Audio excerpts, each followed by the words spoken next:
Pernahkah Anda bertanya, bagaimana awal mula agama Yahudi terbentuk? Bagaimana sebuah bangsa kecil yang sering tertindas akhirnya melahirkan agama besar yang masih bertahan hingga ribuan tahun? Pertanyaan ini membawa kita pada perjalanan epik seorang Nabi Agung, Musa.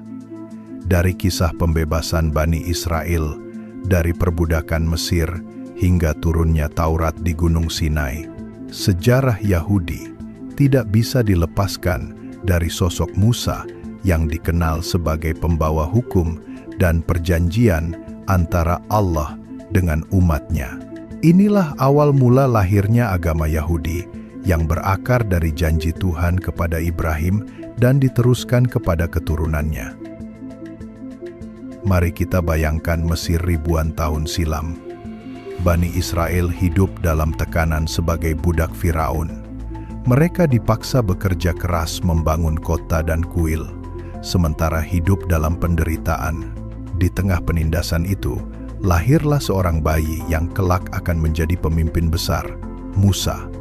Allah selamatkan Musa dari perintah Firaun yang ingin membunuh semua bayi laki-laki Bani Israel. Ia tumbuh di istana Mesir, namun hatinya tetap berpihak pada bangsanya. Hingga pada suatu saat, Musa menerima wahyu langsung dari Allah di Bukit Tursina melalui api yang menyala tanpa membakar pohon. Sejak itulah, Musa diangkat menjadi nabi dan rasul untuk membebaskan kaumnya dari belenggu Firaun. Perjalanan Musa memimpin Bani Israel keluar dari Mesir menjadi kisah monumental. Dengan izin Allah, Musa membelah Laut Merah, membuka jalan bagi kaumnya untuk menyeberang. Firaun dan tentaranya yang mengejar akhirnya ditenggelamkan oleh gelombang laut yang kembali menutup. Peristiwa ini menjadi momen penting yang hingga kini dikenang dalam tradisi Yahudi, Kristen, dan Islam. Bagi umat Yahudi, inilah bukti nyata bahwa mereka adalah umat pilihan Tuhan yang diselamatkan dari kehancuran. Namun kisah mereka tidak berhenti di situ, sebab setelah pembebasan, mereka memasuki masa panjang pengembaraan di padang gurun. Di tengah pengembaraan itu, Musa menerima wahyu paling agung dalam sejarah Yahudi, Taurat. Kitab ini berisi hukum-hukum, aturan hidup, dan perintah yang harus dijalankan oleh Bani Israel. Taurat menjadi fondasi ajaran agama Yahudi, mengatur ibadah, hukum sosial, bahkan pola hidup sehari-hari. Namun perjalanan Bani Israel tidak selalu lurus. Berkali-kali mereka menyimpang, menyembah berhala, dan menentang Musa. Meski begitu, Taurat tetap menjadi simbol perjanjian antara Tuhan dengan umat Israel, sebuah ikatan suci yang dijaga dengan penuh penghormatan oleh generasi-generasi setelahnya. Namun, sejarah Yahudi tidak berhenti pada Musa dan Taurat. Harapan mereka akan datangnya seorang penyelamat, seorang Mesias, terus hidup dari generasi ke generasi.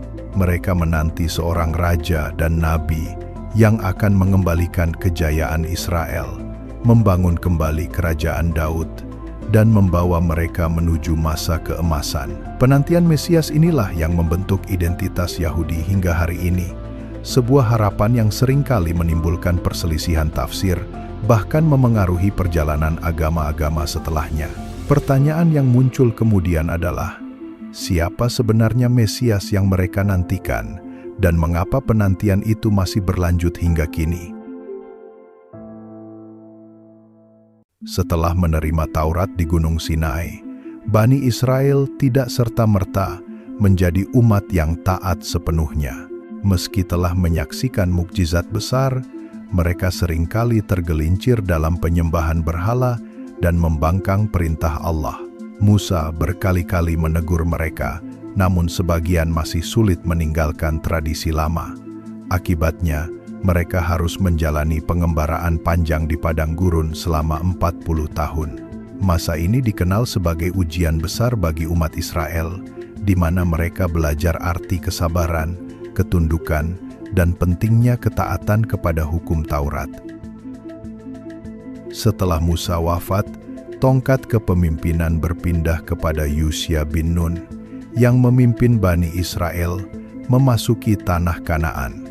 Mereka akhirnya menetap di tanah yang dijanjikan, tetapi perjalanan mereka tetap diwarnai konflik dengan bangsa-bangsa sekitar.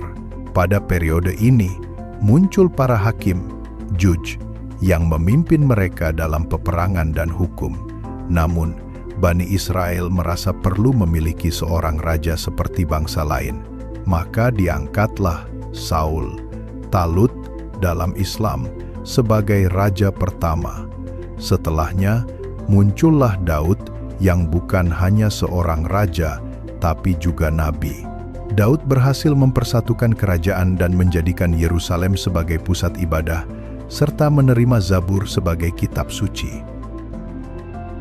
Kerajaan Daud diteruskan oleh putranya, Sulaiman, yang dikenal sebagai raja penuh hikmah. Di masanya, kerajaan Israel mencapai puncak kejayaan dengan bait suci, Haikal, di Yerusalem sebagai pusat ibadah. Namun setelah Sulaiman wafat, kerajaan terpecah dua, kerajaan Israel di utara dan kerajaan Yehuda di selatan.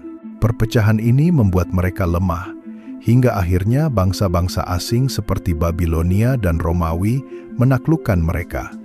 Bait suci dihancurkan, dan banyak orang Yahudi dibuang dari tanah mereka. Masa pengasingan ini meninggalkan luka mendalam, sekaligus menumbuhkan kerinduan akan hadirnya seorang penyelamat yang mampu mengembalikan kejayaan mereka.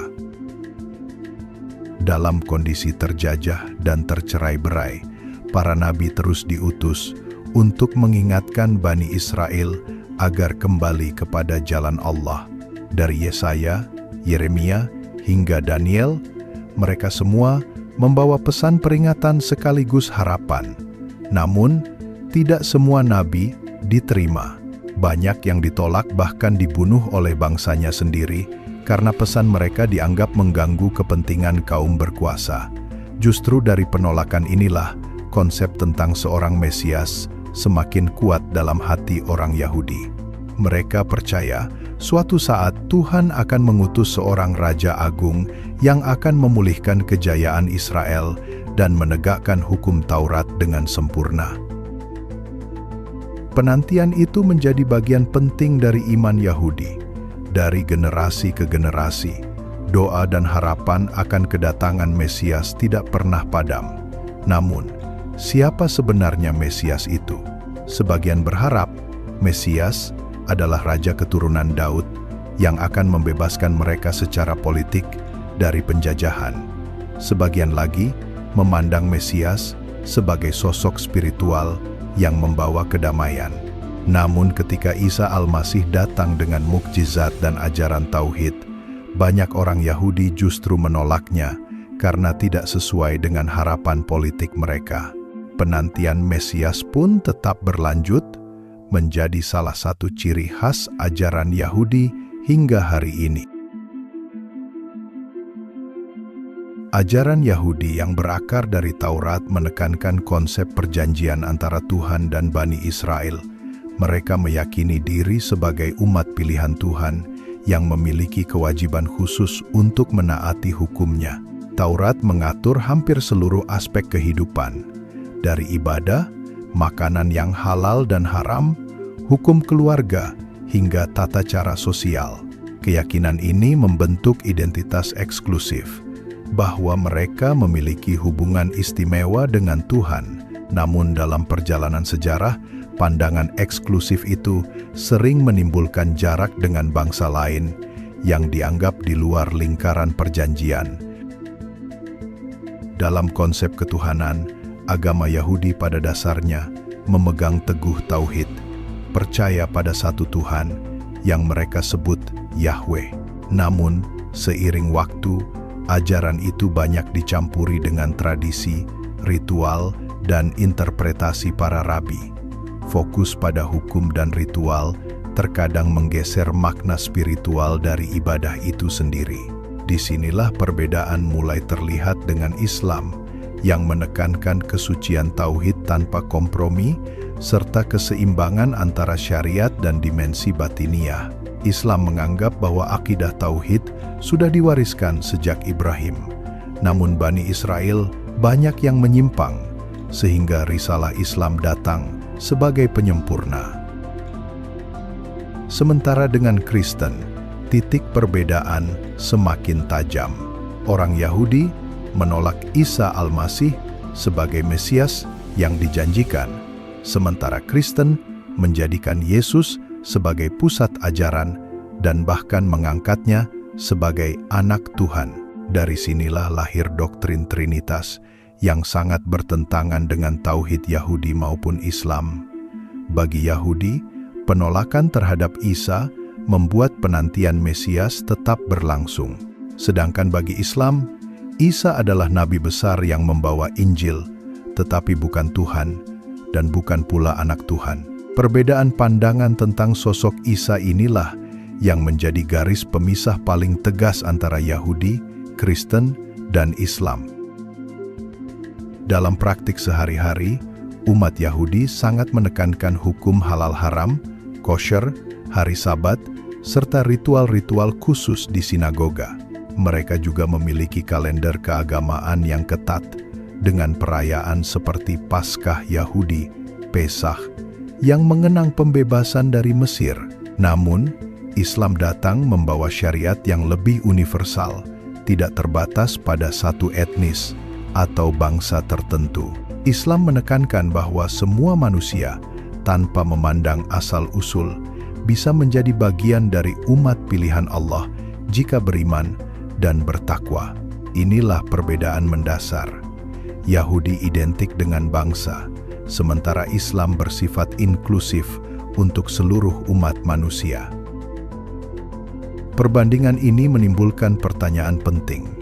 Jika ketiga agama ini berakar pada Ibrahim dan sama-sama mengaku sebagai pembawa tauhid, mengapa perbedaan begitu tajam? Mengapa satu pihak masih menunggu Mesias, sementara pihak lain sudah menganggap Mesias datang? Dan mengapa Islam menegaskan bahwa risalah Nabi Muhammad adalah penutup semua nabi? Pertanyaan-pertanyaan ini menjadi titik refleksi penting agar kita melihat sejarah bukan hanya sebagai peristiwa masa lalu, tetapi sebagai pelajaran untuk memahami hakikat tauhid yang murni. Salah satu aspek terpenting dalam memahami sejarah Yahudi adalah posisi kitab suci. Taurat, yang diterima Musa di Gunung Sinai, dianggap sebagai inti hukum dan pedoman hidup Bani Israel. Kitab ini tidak hanya berisi hukum ibadah, tetapi juga aturan sosial, moral, dan hukum pidana. Taurat menjadi landasan bagi seluruh tradisi Yahudi dan dijaga melalui para rabi serta imam di Bait Suci. Namun, seiring perjalanan sejarah, penaklukan, pengasingan, dan perpindahan bangsa Yahudi membuat teks Taurat mengalami berbagai penyalinan dan penafsiran. Dari sinilah muncul variasi naskah dan komentar yang menambah kompleksitas dalam pemahaman agama Yahudi. Selain Taurat, orang Yahudi juga memiliki kumpulan kitab lain yang kemudian dikenal sebagai Tanakh, yaitu Taurat, Nabi-Nabi, Nevi'im, dan tulisan Ketuvim. Dalam tradisi Kristen, kumpulan ini menjadi bagian dari Perjanjian Lama. Dari sinilah terlihat bagaimana teks Yahudi berperan besar dalam melahirkan tradisi agama lain. Namun, di titik inilah pula perbedaan muncul. Umat Kristen menambahkan Perjanjian Baru yang berpusat pada kisah Yesus, sementara Yahudi tetap berpegang teguh pada Tanakh. Perbedaan ini menjadikan posisi kitab suci sebagai sumber pemisah sekaligus penghubung antara agama-agama samawi. Dalam Islam, Al-Quran menjelaskan bahwa Taurat dan Injil adalah kitab yang awalnya benar-benar diturunkan Allah, tetapi sebagian pengikutnya telah mengubah isi dan menyelewengkan makna. Karena itu, Al-Quran datang sebagai koreksi sekaligus penyempurna. Al-Quran menegaskan kembali tauhid, meluruskan penyelewengan, dan menjaga kemurnian wahyu Allah. Berbeda dengan kitab-kitab sebelumnya yang mengalami perubahan, Al-Quran terjaga keasliannya melalui hafalan para sahabat Nabi Muhammad serta mushaf yang disusun pada masa Khalifah Utsman bin Affan. Bagi Yahudi, Taurat tetap menjadi kitab pusat, meski mereka menantikan Mesias yang dianggap akan membawa pemulihan. Bagi Kristen, Yesus dan Perjanjian Baru menjadi kunci keselamatan. Bagi Islam, Al-Quran adalah kitab pamungkas yang menyempurnakan semua risalah sebelumnya. Inilah titik penting dalam sejarah kitab suci. Tiga agama samawi sama-sama mengklaim memiliki pedoman ilahi, tetapi berbeda dalam cara memaknai dan menjaganya. Perbedaan pemahaman ini kemudian membentuk identitas masing-masing agama dan cara mereka berinteraksi dengan dunia. Pertanyaan besar kemudian muncul. Jika Taurat, Injil, dan Al-Quran sama-sama berasal dari sumber ilahi, mengapa umat manusia berbeda dalam menafsirkan dan mengamalkannya? Apakah perbedaan itu hanyalah hasil dari sejarah panjang manusia yang penuh kepentingan, atau memang sudah menjadi bagian dari ujian Allah kepada umat manusia? Jawaban dari pertanyaan ini akan membuka pemahaman lebih dalam tentang bagaimana agama-agama samawi melihat diri mereka sendiri dan bagaimana mereka berhubungan satu sama lain di sepanjang sejarah. Seiring berjalannya waktu, agama Yahudi bukan hanya menjadi sebuah keyakinan, tetapi juga sebuah identitas etnis dan budaya. Hal ini membuat Yahudi berbeda dengan Islam dan Kristen yang bersifat universal. Banyak orang beranggapan bahwa Yahudi hanyalah sekadar agama, padahal bagi mereka, menjadi Yahudi juga berarti bagian dari sebuah bangsa dan sejarah panjang. Kesalahpahaman ini sering membuat orang luar sulit memahami mengapa Yahudi begitu kuat mempertahankan tradisi mereka meski tersebar ke berbagai penjuru dunia. Di sisi lain, hubungan Yahudi dengan agama lain, terutama Kristen dan Islam, sering diwarnai konflik dan ketegangan. Kristen menuduh Yahudi menolak Yesus dan bahkan terlibat dalam penyalibannya, sementara Islam mengkritik penyimpangan mereka dari ajaran tauhid yang murni. Namun, di balik kritik-kritik itu, tidak bisa dipungkiri bahwa Yahudi, Kristen, dan Islam memiliki akar yang sama, keyakinan pada Ibrahim sebagai bapa para nabi. Klarifikasi ini penting, sebab tanpa memahami akar sejarah bersama, mudah bagi kita untuk terjebak dalam prasangka dan kebencian. Kesalahpahaman lain yang sering muncul adalah pandangan bahwa Yahudi identik dengan kekuasaan politik atau dominasi ekonomi di dunia modern. Tidak semua orang Yahudi terlibat dalam politik global, dan tidak semua dari mereka memegang kendali atas kekuatan ekonomi. Yahudi adalah sebuah komunitas dengan keragaman pemahaman, mulai dari yang taat secara religius hingga yang sekuler. Menyamaratakan mereka dengan stereotip tertentu bukan hanya tidak adil, tetapi juga mengabaikan kompleksitas sejarah dan tradisi mereka. Dalam perspektif Islam, sejarah Yahudi adalah bagian dari pelajaran penting tentang bagaimana manusia seringkali melanggar perjanjian dengan Allah. Dari kisah Musa, Taurat, hingga penantian Mesias, semua itu menjadi cermin bahwa tanpa ketaatan yang benar, sebuah umat bisa terjerumus dalam kesalahan.